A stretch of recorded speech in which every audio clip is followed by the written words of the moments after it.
আসসালামু আলাইকুম এভরিওয়ান। আজকে আমি তৈরি করে দেখাবো চিকেন রোস্ট। ঘরে থাকা খুবই সামান্য উপকরণ দিয়ে কিভাবে চিকেন রোস্ট সহজে তৈরি করা যায় এই রেসিপিটি শেয়ার করব। আর এর জন্য আমি এখানে নিয়েছি একটা মুরগি 4 পিস করে রোস্টের পিস করে কেটে নিয়েছি। আর সামান্য লবণ দিয়ে আমি এটাকে মাখে 5 মিনিট ম্যারিনেট করে রেখে দিয়েছি।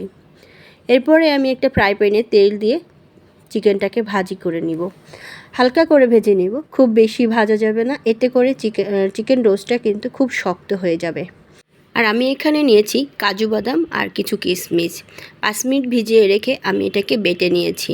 এবার অন্য একটা ফ্রাই প্যানে দিয়ে দিচ্ছি তেল, আর তেলটা গরম হয়ে আসলে আমি পেঁয়াজ দিয়ে দিচ্ছি 1 কাপ। আর এবার আমি পেঁয়াজটাকে একদম বাদামি করে ভেজে নিয়েছি, আর এখান থেকে কিছু পেঁয়াজ আমি উঠিয়ে রাখবো। আর এখানে আমি দিচ্ছি 1 চা চামচ রসুন বাটা, আর দিব 1 চা চামচ আদা বাটা, আর এরপরে দিচ্ছি 2 টেবিল চামচের মতো পেঁয়াজ বাটা। এবার আমি সম্পূর্ণ উপকরণ খুব ভালো করে হালকা করে ভেজে নিব। আর এই মশলাটা ভাজা হয়ে গেলে দিচ্ছি 1 টেবিল চামচ গুঁড়া মরিচ, আর খুবই সামান্য পরিমাণে লবণ।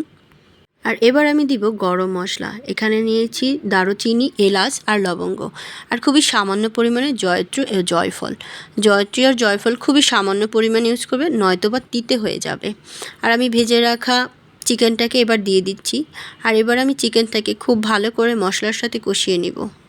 আর এখন আমি দিচ্ছি 4 টেবিল চামচের মতো টক দই, আর দিচ্ছি 4 টেবিল চামচের মতো বাদাম আর কিশমিশের পেস্ট।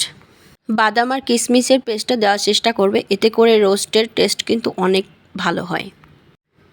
এবার আমি খুব ভালো করে এগুলোকে কষিয়ে নিয়ে দিয়ে দিচ্ছি 1 কাপের মতো দুধ। আমি দুধটাকে আগে থেকে জাল করে নিয়েছি।